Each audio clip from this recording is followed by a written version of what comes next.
Monsoon ride. तो चलिए बारिश के इस मौसम के साथ मैं अपनी कहानी लिखता हूँ। तो हाँ जी, गुड मॉर्निंग, कैसे हैं आप? तो ये गुड मॉर्निंग, कैसे हैं आप? आई थिंक अच्छे होंगे। और ये बेहतरीन सा नज़ारा, बहुत टाइम से मैं वेट कर रहा था कि कुछ अच्छी लोकेशन आए जहाँ पे मैं शूट कर सकूँ और आपको बता सकूँ कि मैं कहाँ जा रहा हूँ। और ये मॉनसून राइड है हमारी। ले आजा। बारिश की बूंदें सिर्फ सड़क नहीं भिगोती, ये दिल तक पहुंच जाती। आज मैं अकेला निकला हूँ, ना कोई मंजिल तय है ना कोई साथी, बस मैं हूँ, मेरी गाड़ी और सामने फैली हुई भीगी राहें। आपको बहुत प्यारा सा नदियों का शोर आ रहा होगा यहाँ पे, और चिड़िया चहचहा रही है। सुबह सुबह का समय है। पिछले आधे घंटे से मैं यहाँ पे हूँ और सिर्फ मैं चीज़ों को एनालिसिस कर रहा हूँ कि पहाड़, ये नदियाँ और ये हल्की हल्की रोशनी आते हुए, सुबह का समय है क्योंकि। तो अभी मैं जा रहा हूँ, एक मंदिर दिख गया यहाँ पे। तो छोटा सा मंदिर है, हालांकि काफ़ी हाइट में है, तो बहुत ही अट्रैक्टिव लग रहा है। देखते हैं कहाँ पे। वही शांत प्लेस है, रास्ते में मिल गया है मंदिर। मेरा मकसद मंदिर ढूंढना था, पर यहाँ आकर लगा ईश्वर तो यही है इस नज़ारे में। सड़क किनारे छोटे छोटे बच्चे अपनी दुनिया में मस्त थे, किताबों से भरे बैग और चेहरों पर मासूमियत लिए स्कूल जाते हुए इन नन्हे कदमों में इतनी ऊर्जा है कि सफ़र कितना भी लंबा हो, बातें करते करते आसान हो ही जाता है। इस सफ़र में अचानक एक पानी का धारा मिला, जैसे प्रकृति ने मुझे अपने राज दिखा दिए। रास्ते में बहता ये धारा थकान भी बहा ले गया और मन को ताजगी भी दे गया। ये जो है, ये है थेरेपी। आपको रास्ते में, सुनसान रास्तों में, रोड के किनारे अगर इस टाइप का कुछ मिलता है तो ये थेरेपी का काम करता है। प्यास तो बुझाएगा ही बुझाएगा, ये तो डेफिनेट है। बट एक्चुअली ये जो पानी है, ऊपर बाज के पेड़ है, उससे फिल्टर होके ये आ रहा है पानी, और बहुत ज़्यादा रिच इसमें मिनरल्स हैं, बहुत ज़्यादा अद्भुत। मतलब इस जगह पे मैं आधे घंटे से हूँ, मेरे को इस जगह को छोड़ने का मन ही नहीं कर रहा है। जो बारिश का पानी होता है वो ग्राउंड रिचार्ज होता है, उसके बाद जो बांज के पेड़ होते हैं उसको प्रिजर्व करके रखते हैं, और धीरे धीरे जब बांज का पेड़ पूरा स्टिमुलेट हो जाता है तो उसके बाद वो रिलीज़ करने लग जाता है पानी को। तो ये कुछ राह में चलते हुए कुछ छोटी सी महत्वपूर्ण जानकारी थी जो आपके साथ साझा करी। अब आगे बढ़ते हैं और अपनी जर्नी को आगे बढ़ाते हैं। तो अभी मैं हूँ यहाँ पे प्रकृति के शोर के बीच। प्रकृति का शोर जो है, नदी का, पेड़ों का और पक्षियों का, तीन चीज़ों का शोर यहाँ पे सुन सकते हैं। प्रकृति का शोर कह सकते हैं इसको। आज अभी मैं डोल आश्रम में हूँ, और डोल आश्रम में बेसिकली मैं ध्यान के लिए आया था, तो हमने अच्छे से ध्यान भी करा। और आपको बताना चाहूँगा कि अगर आप डोल आश्रम आते हैं तो ये वाली जो बुक है, आध्यात्मिक प्रश्नोत्तरी परम वितराज बाबा कल्याण दास जी, तो ये बेसिकली उनका इंटरव्यू है इस बुक में। इसमें आपको धर्म, योग, साधना, और बेसिकली मेरे को जो अच्छा लगा इसमें, जो धर्म, हमें अपने धर्म को कैसे मानना चाहिए, उस बेसिस पे बुक है। बहुत अच्छी बुक है, मैंने पूरी पढ़ी है बुक। 1 घंटे के आसपास मेरे को टाइम लगा, मैंने ये बुक पढ़ी, बहुत अमेजिंग। इसमें आप बाबा जी का जो है जीवन परिचय भी है कि उन्होंने कैसे स्टार्ट करा, कैसे 12 साल की उम्र में वो उनको एक इंस्टिंक्ट उनके माइंड में आया तो वो निकल पड़े। और वो ये भी बताते हैं कि मैं घर से बहुत संपन्न था, सब कुछ था मेरे पास, फिर भी वो बहुत अच्छे से इसमें समराइज़ करते हैं। तो बहुत अच्छी किताब है, और इस किताब को आप हो सके तो खुले वातावरण में पढ़िएगा। तो अगर आप इंटरेस्टेड होंगे तो ये बहुत सारी किताबें हैं यहाँ पे आप, और जो मैंने वो वाली बुक रिकमेंड करी थी आपको, वो ज़रूर पढ़नी है। यहाँ पे उपन्यास, कथाएं, साहित्य सब कुछ है यहाँ पे। तो ऑलमोस्ट आपको हर तरीके की किताब मिल जाएंगी यहाँ पे, जो आपको थोड़ा बहुत अपलिफ्ट करे अपने दैनिक जीवन से। कितनी प्यारी हवा चल रही है, और मेरे सामने एक भी पेड़ ऐसा नहीं है जो प्राकृतिक रूप से लाभदायक ना हो। सारे बांज के पेड़ हैं, काफल के पेड़ हैं, देवदार के पेड़ हैं।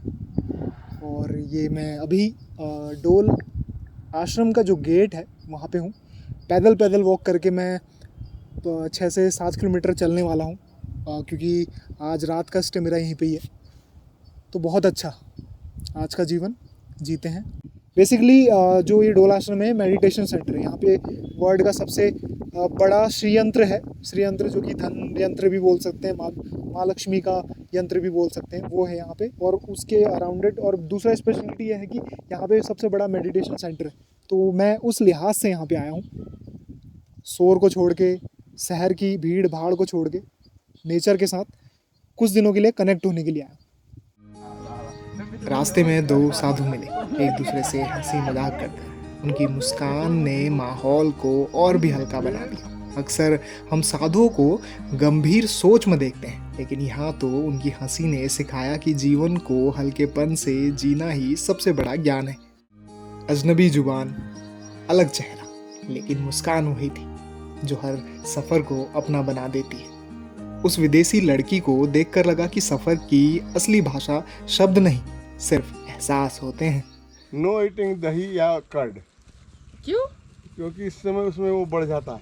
कोई बात नहीं, कोई बात नहीं है। हम डॉक्टर है। अच्छा, हम डॉक्टर जानते है। हैं। हाँ। अच्छा। देखिए हमारा हाथ पकड़े हुए गुरुजी, हम चले जा रहे हैं। बैतरनी उन्हीं के सहारे पार है। अब सौंप दिया इस जीवन का, सब भार तुम्हारे हाथों में। वाह।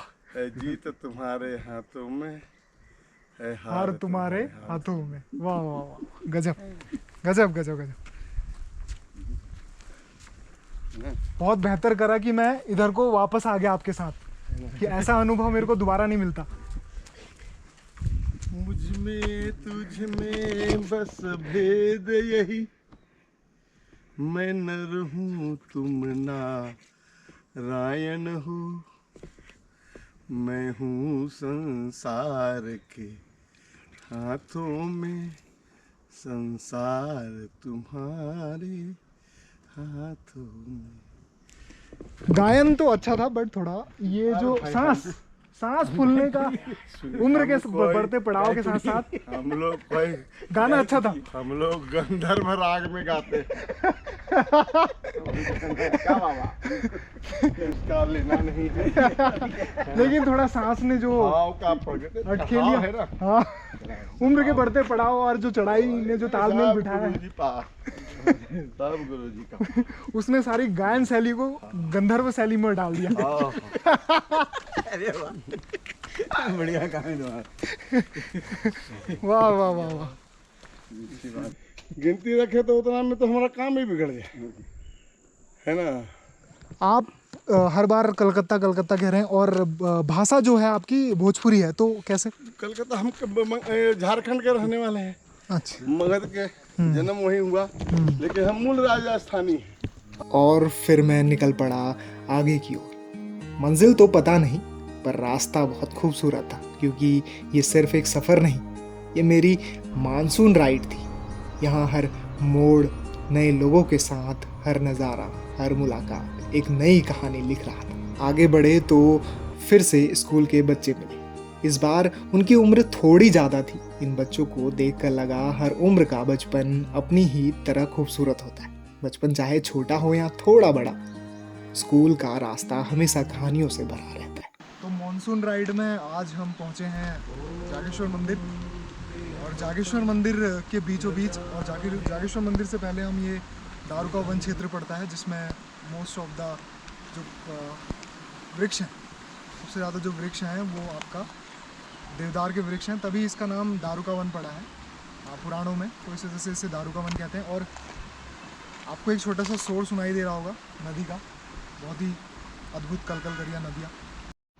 जागेश्वर क्षेत्र में अभी आज ये जो सावन महीना चल रहा है, तो शिव का महीना होता है, तो जागेश्वर मंदिर शिव से ही संबंधित है, तो यहाँ पे मेला चल रहा है।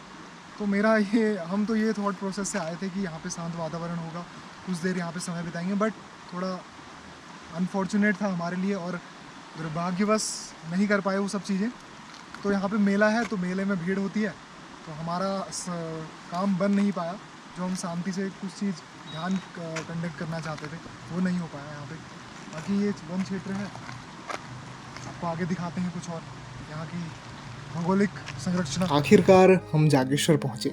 मन में चाह थी कि यहाँ ध्यान लगाऊं, खुद को और गहराई से महसूस करूं, लेकिन जैसा सोचा था वैसा हो न सका। फिर भी इन देवदार के जंगलों ने, इस नदी की कलकल ने और इन खामोश खड़े पेड़ों ने और सरसर बहती ये हवा ने मानो दिल जीत लिया। कभी कभी ध्यान बैठ कर नहीं बल्कि प्रकृति को महसूस करके भी हो जाता है। शांति वही है, बस नज़र का ढंग बदलना होता है।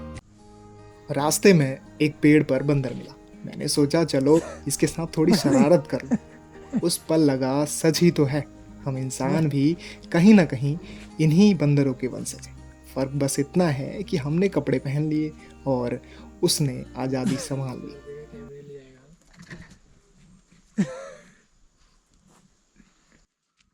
चलते चलते रास्ते में एक व्यक्ति मिले। उनके हाथ में बांसुरी थी और होठों पर धुन। मुरली की आवाज़ बारिश की बूंदों के साथ मिलकर ऐसा संगीत बना रही थी जैसे प्रकृति खुद गा रही हो।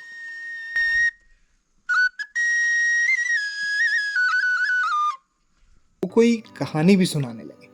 उनके पास कहानी दिलचस्प थी, पर अफसोस सफ़र लंबा था और समय कम। सोचा इस कहानी को यहीं अधूरा छोड़ दूं ताकि फिर कभी इसे तसल्ली से पूरा करूं। कभी कभी अधूरी कहानियां ही सफ़र को और यादगार बना देती हैं। जो यात्रा मैंने अकेले शुरू की थी वो देखते देखते 3 लोगों की हो गई। बारिश में छाता लेके हम तीनों साथ साथ चल पड़े। सफ़र की यही खूबसूरती, कभी आप अकेले निकलते हैं और राह में ऐसे लोग मिलते हैं जो सफ़र को और भी यादगार बना देते हैं। बारिश की बूंदें बरसती रही, कदम साथ बढ़ते रहे और ये पल ज़िंदगी की किताब में एक अनमोल याद बन गया। अगला पड़ाव था कसार देवी मंदिर, अल्मोड़ा का वो पवित्र स्थल जहाँ सदियों से साधना और शांति की गूंज सुनाई देती है। रास्ते में बारिश आ गई, बूंदें तेज होने लगी, बादलों ने पूरा आसमान ढक लिया। बस बारिश को गले लगाकर ही आगे बढ़ना पड़ा। कसार देवी पहुंचने से पहले ही लगा प्रकृति हमें सिखा रही है कि सफ़र में धैर्य सबसे बड़ा साथी है। हर बूंद कह रही थी मंजिल मिलेगी, बस चलते रहो। नमस्ते जी, गुड इवनिंग। अभी हम कसार देवी में हैं और कसार देवी हमारा आखिरी डेस्टिनेशन था विज़िट करने का, मानसून के ट्रैक में जाने का। जैसे कि आपको मैंने मानसून ट्रैक अवगत कराया था और अभी बारिश भी हो रही है, तो ये हमारा आखिरी था और इसके बाद हमें घर जाना है। फिर किसी और दिन निकलेंगे सफ़र पर, यूँ ही सफ़र चलता रहेगा। तो ये आखिरी पड़ाव था हमारे सफ़र का, कसार देवी। कुछ देर हमने यहाँ पे बिताया और जैसे कि आपको पता है पूरी कोहरे की चादर आसपास पूरे समेट चुकी है, बट जो कसार देवी मंदिर है वहीं कोई वो कोहरे की चादर अभी सिमटी नहीं है। तो इन्हीं 2 शब्दों के साथ आपसे विदा लेते हैं और हमने मानसून ट्रैक अपना एंजॉय करा। Thank you very much.